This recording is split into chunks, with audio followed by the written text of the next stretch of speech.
Live TV, सच सबसे आगे। नमस्कार, मैं जुनैद अंसारी और आप देख रहे हैं द लाइव टीवी।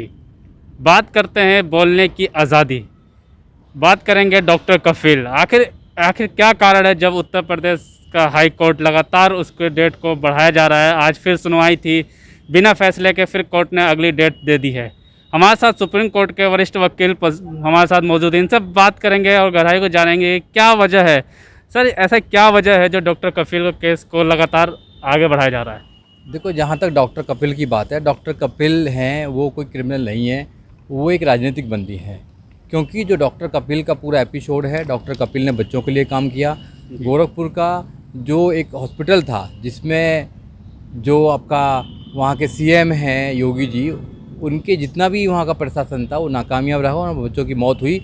तो डॉक्टर कपिल ने उन बच्चों की मदद की। और डॉक्टर कपिल एक ऐसे व्यक्ति हैं जो अपने प्रोफेशन के माध्यम से समय समय पर लोगों की मदद करते रहते हैं। ये योगी जी को पसंद नहीं आता है, क्योंकि जो भी योगी जी के खिलाफ गलत नीतियों का कोई भी अगर उजागर करता है तो योगी जी को लगता है कि ये आदमी मुझको चुनौती दे रहा है। उसी का खामियाजा डॉक्टर कपिल भुगत रहे हैं। क्योंकि डॉक्टर कपिल जो हैं उन्होंने तो बहुत सारे काम भी किए हैं, बहुत सारे उन्होंने मेडिकल कैंप लगाए हैं। अगर बिहार की बात भी करें तो बिहार में चंपी बुखार आया था, उसमें भी उन्होंने बहुत सारे कैंप लगाने का काम किया था। तो डॉक्टर कपिल को जानबूझकर उत्तर प्रदेश सरकार ने एनएसए लगा रखा है।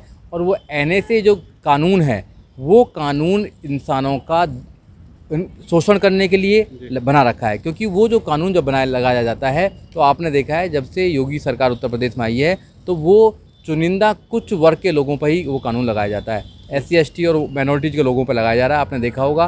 क्योंकि उत्तर प्रदेश में सारंगपुर भी हुआ था और सारंगपुर में भी कई लोगों पर जो दलित समाज के थे उन पर एनएसए लगाने का काम किया। 2 अप्रैल हुआ, उसमें भी एनएसए लगाने का काम किया और अब डॉक्टर कपिल पर लगाया जा रहा है। तो डॉक्टर कपिल की जो आज़ादी है, जो बोलने की आज़ादी है, जब भी कोई बोलेगा, कोई भी समाज का व्यक्ति बोलेगा, कोई भी इंसान बोलेगा, तो इस सरकार को पसंद नहीं है कि कोई भी सरकार का जो गलत नीति है उनके विषय में कोई आवाज़ उठाए। और जब भी कोई व्यक्ति सरकार की गलत नीतियों के विषय में आवाज़ उठाता है तो सरकार को अच्छा नहीं लगता है। सरकार उस पर झूठी FIR लगते हैं और सरकार उसको जेल में डालने का काम करता है, जो डॉक्टर कपिल को भी डालने का काम किया है। जैसे डॉक्टर कपिल के साथ साथ जैसे एनएसए लगा दिया है, कैसे कई पत्रकार उत्तर प्रदेश के हैं, चाहे वकील हैं, अगर इन सबको पत्रकारों को और वकीलों को भी बोलने की आज़ादी नहीं दी जा रही है तो आम जनता कैसे बोलेगी? आम जनता को कहाँ देखते हैं इस वक्त? देखो, देश के संविधान को ख़त्म करने की पूरी इनकी प्लानिंग है। आपने देखा होगा प्रशांत कनौजिया, उनको भी पहले उत्तर प्रदेश गवर्नमेंट ने पकड़ा था और अब फिर उनको एक झूठे केस में उनको FIR करके उनको फिर उत्तर प्रदेश पुलिस लेके गई है और उनको फिर जेल में डालने का काम किया है। वैसे ही डॉक्टर कपिल को भी उनकी बोलने की सज़ा दी है सरकार ने। उनके परिवार को जो सज़ा मिल रही है, डॉक्टर कपिल को जो सज़ा मिल रही है। और दिल्ली में भी जो एक्टिविस्ट लोग हैं जो अपने अधिकारों की बात को उठाते हैं, उनको भी दंगों के झूठे एलिगेशन लगाकर जेल में डालने का काम किया है। तो ये जो सरकार है, ये सरकार हमारी आवाज़ को बंद करना चाहती है, जितने भी एक्टिविस्ट लोग हैं। और सरकार ने ये क्लियर कट मैसेज पूरे देश में दे दिया है कि जो भी सरकार की गलत नीतियों को उजागर करेगा, जो भी सरकार के खिलाफ काम करेगा, उसको जेल में डालने का काम करेंगे, झूठी FIR लगाने का काम करेंगे, ED भेजने का काम करेंगे, CBI भेजने का काम करेंगे। इस मीन्स कि जो हमारी एक अधिकार है, फंडामेंटल राइट्स है, right to freedom and speech का जो हमें अधिकार है, उसको ख़त्म करने का काम किया गया है। और इनके एक सांसद हैं और इनके एक मिनिस्टर भी हैं, आनंद कुमार हेगड़े। उन्होंने कहा था कि जो बीजेपी सरकार है वो देश के संविधान को बदलने के लिए आई है और हम देश के संविधान को बदलना चाहते हैं। ये देश के संविधान को क्यों बदलना चाहते हैं? क्योंकि देश का जो संविधान है वो देश के करोड़ों अरबों लोगों को बोलने का अधिकार देता है, उनको पढ़ने का अधिकार देता है, उनको रोजी रोटी का अधिकार देता है, उनको इस देश में सम्मान के साथ जीने का अधिकार देता है। तो उस संविधान को बदल करके ये देखो, मनु की स्मृति है, जो देश पहले चलता था, मनु की स्मृति से देश चलता था, उसमें एक काला कानून था। वो काला कानून एक जाति, एक धर्म के लोगों के लिए जो करोड़ों की तादाद में थे, उनको ना तो पढ़ने का अधिकार देता था, ना उनको यहाँ पर कोई अच्छी सुविधा थी। तो उस कानून को वो दोबारा लागू करना चाहते हैं। उस कानून के माध्यम से इस देश के अंदर फिर करोड़ों लोगों को गुलाम बनाए रखना चाहते हैं। ये कहते हैं कि भाई हमारी राजनीतिक रोटी सेकती रहें, मगर यहाँ की जो जनता है वो तराई कर रही है। यहाँ की जनता, ये अभी सर्वे आया है कि ड्यू टू कोविड-19 लगभग 1 करोड़ लोगों की रोज़गार छूटे हैं, जबकि मोदी जी ने कहा था कि मैं प्रत्येक वर्ष 2 करोड़ रोजगार दूंगा, कहीं रोजगार नहीं है। मोदी जी ने जो जो भी वादे आज तक किए हैं, 100 स्मार्ट सिटी की बात करी थी, आज भी एक भी स्मार्ट सिटी बताइए इस देश के अंदर, कहीं कोई स्मार्ट सिटी नहीं है। मोदी जी ने जो जो भी वादे किए हैं, इनका मैनिफेस्टो था, एक भी वादा पूरा नहीं किया है। और घोटाले पे घोटाले, घोटाले पे घोटाले किया है। इनके जो दोस्त हैं, जो इनके दोस्त हैं मोदी जी के और बीजेपी सरकार के, वो देश को लूट कर विदेश में ले जाने का काम कर रहे हैं। तो ये सरकार की संरक्षण है। और उत्तर प्रदेश जैसे राज्य में, जो देश का सबसे बड़ा सूबा उत्तर प्रदेश है, वहाँ पर ये गुंडों को संरक्षण देते हैं और इनके गुंडे वहाँ कत्ल करते हैं, अपहरण करते हैं। और फिर जब उनको लगता है कि ये गुंडे हमारे गलेवान तक हाथ डालने लगे हैं या इन गुंडों के माध्यम से हमारी जो सरकार है उसका जो चेहरा है वो सामने आ जाएगा लोगों के, तो उनको फर्जी एनकाउंटर में मारने का काम भी करते हैं। जिस सरकार में ना तो पुलिस सुरक्षित है, ना लोग सुरक्षित हैं, ना महिला सुरक्षित हैं, उस सरकार का ज़्यादा दिन तक टिके रहना इस देश के लिए अच्छा नहीं है। मैं आपके चैनल के माध्यम से देश के लोगों को कहना चाहता हूं कि इस सरकार को जल्दी से जल्दी उखाड़ कर फेंकिए। अगर ये सरकार जल्दी से जल्दी इस देश से नहीं गई तो आने वाली तुम्हारी जनरेशन है वो गुलाम पैदा होंगी और उनको यहाँ तक भी हो जाएगा कि उनको ना तो एजुकेशन मिलेगी, ना रोज़गार मिलेगा, लोग भूखे मरेंगे। और आज भी आंकड़ा है कि इस देश के अंदर 19.4 मतलब 19 पॉइंट लगभग 20 करोड़ लोग रात को भूखे सोते हैं। वो कौन लोग हैं? वो हमारे लोग हैं, हमारे भाई हैं। सरकार को कोई लेना देना नहीं है।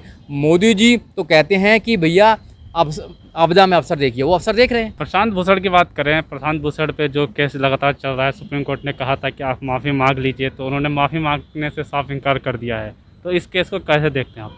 देखिए, सुप्रीम कोर्ट ने जब जब भी गलत काम किया है तो लोगों ने सुप्रीम कोर्ट को आईना दिखाने का काम किया है। जस्टिस वर्मा ने कहा है कि सुप्रीम कोर्ट इज़ सुप्रीम पर नॉट इनफेलेबल। वो इनफेलेबल नहीं है, उससे भी अचूक हो सकते हैं, अचूक नहीं है, उनसे भी अचूक मतलब उनसे भी कोई चूक हो सकती है।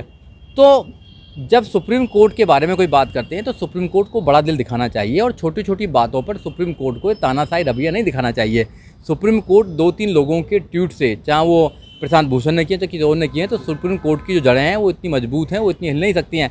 आज भी देश के ज़्यादातर लोग सुप्रीम कोर्ट पर विश्वास करते हैं और करना भी चाहिए, क्योंकि देश के सबसे बड़ी न्याय की एक व्यवस्था है। मगर सुप्रीम कोर्ट के पिछले कुछ सालों में जो निर्णय आए हैं तो लोगों ने उस पर क्वेश्चन मार्क करने का काम किया है। सुप्रीम कोर्ट के जजों को ऐसा व्यवहार करना चाहिए कि आपने देखा होगा जो पिछले चीफ जस्टिस से मिस्टर गोगोई ने जब एक गिफ्ट लेने का काम किया सरकार से कि उन्होंने राज्यसभा का सीट लेने का काम किया, तो कहीं ना कहीं लोगों का जो जज हैं या न्यायालय है, न्याय व्यवस्था, उससे विश्वास उठता है। अब गोगोई जी को वो आसाम का चीफ मिनिस्टर घोषित करना चाहते हैं, वहाँ का कैंडिडेट घोषित करना चाहते हैं। तो ये क्या है?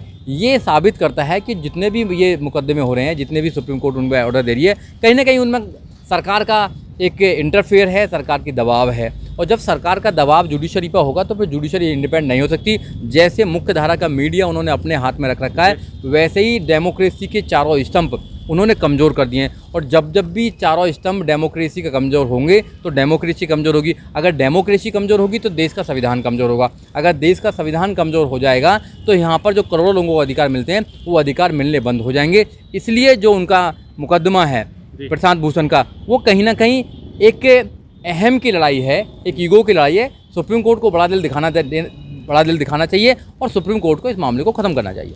अगर जैसे रंजन गोगोई का जो तोहफा मिला बात करते हैं, आपने कहा, तो रंजन गोगोई के बारे में थोड़ी बात करते हैं। उनको सीएम का भी हो सकता है सीएम चेहरा घोषित करे आसाम की। अगर ऐसी सरकार चलती रहे तो क्या आगे लालच या कोई दबाव के चक्कर में प्रशासनिक अधिकारी या प्रशासनिक पद पे जो भी लोग बैठे हैं उस पर कोई फ़र्क पड़ेगा या कितना बुरा असर पड़ सकता है आने वाले टाइम पे? नहीं, बिल्कुल एक गलत एग्जाम्पल सेट हो रहा है पूरे देश के अंदर, क्योंकि जो अधिकारी बैठे हुए हैं, जज बैठे हैं, वो बोलते हैं कि अगर हम सरकार के मिलकर काम करेंगे, सरकार की गलत नीतियों को भी हम मोहर लगाने का काम करेंगे। जैसे राफेल पे लगाया, राफेल पर जो था वो 500 कुछ करोड़ रुपये का था, उसके बाद 1600 करोड़ रुपये लिया। मगर गोगोई साहब ने उस ऑर्डर को सरकार के फेवर में दिया। राम मंदिर का ऑर्डर सरकार के फेवर में देने का काम किया। एक मतलब उन्होंने धर्म के आधार पर या फिर उन्होंने भावनाओं के आधार पर दिया, फैक्ट के आधार पर नहीं दिया। और कई मुकदमों में उनको देखा गया और अब देखा गया है कि जो पीएम केयर फंड में जो पैसा आया, कितने करोड़ रुपए आया, सरकार लोगों को पता लगना चाहिए ना, लोगों को पैसा है। उन्होंने कहा कि भी हमें पैसा दो, लोगों ने पैसा दिया। जब लोगों ने पैसा दिया तो लोगों को पता लगना चाहिए कितना पैसा आया है और उस पैसे को एनडीआरएफ में डालना चाहिए। जो नेशनल डिजास्टर वो है फंड है उसमें डालना चाहिए, उसमें क्यों नहीं डाले? मगर सुप्रीम कोर्ट ने मना कर दिया कि नहीं डालेंगे। तो सुप्रीम कोर्ट पिछले 6 साल से लगातार सरकार के फेवर में, चाहे वो गलत है सही है, वो निर्णय देता आ रहा है। तो ये सरासर गलत है। इसलिए जो आम भी पब्लिक है वो भी सुप्रीम कोर्ट पे कहीं ना कहीं विश्वास कम हो रहा है, जो डेमोक्रेसी के लिए और देश के लिए खतरनाक है। ऐसा नहीं होना चाहिए था। सुप्रीम कोर्ट को खुद सोचना चाहिए, जस्टिसों को खुद सोचना चाहिए कि हमें रिटायरमेंट के बाद में कोई ऐसा पद ग्रहण नहीं करना चाहिए जिससे कि हमारी मान और सम्मान पर ठेस पहुंचे, जैसे गोगोई साहब ने किया है। और मैं तो ये इतना भी कहना चाहता हूं कि ऐसा एक कानून बनना चाहिए, जो भी सुप्रीम कोर्ट के जज हैं, हाई कोर्ट के जज हैं, या सेना के सेना अध्यक्ष हैं, या जो कमिश्नर्स बनते हैं, जो बड़े बड़े पदों पर रहे हैं, रिटायरमेंट के बाद में वो किसी भी पार्टी को ज्वाइन नहीं कर पाएंगे। क्योंकि इससे जो लोग काम कर रहे हैं वो कहीं ना कहीं सरकार के उनको कानूनों को, गलत नियमों को, गलत उनकी नीतियों को आगे बढ़ाने का काम करते हैं, जो सरासर गलत है। लाइव टीवी, सच सबसे आगे।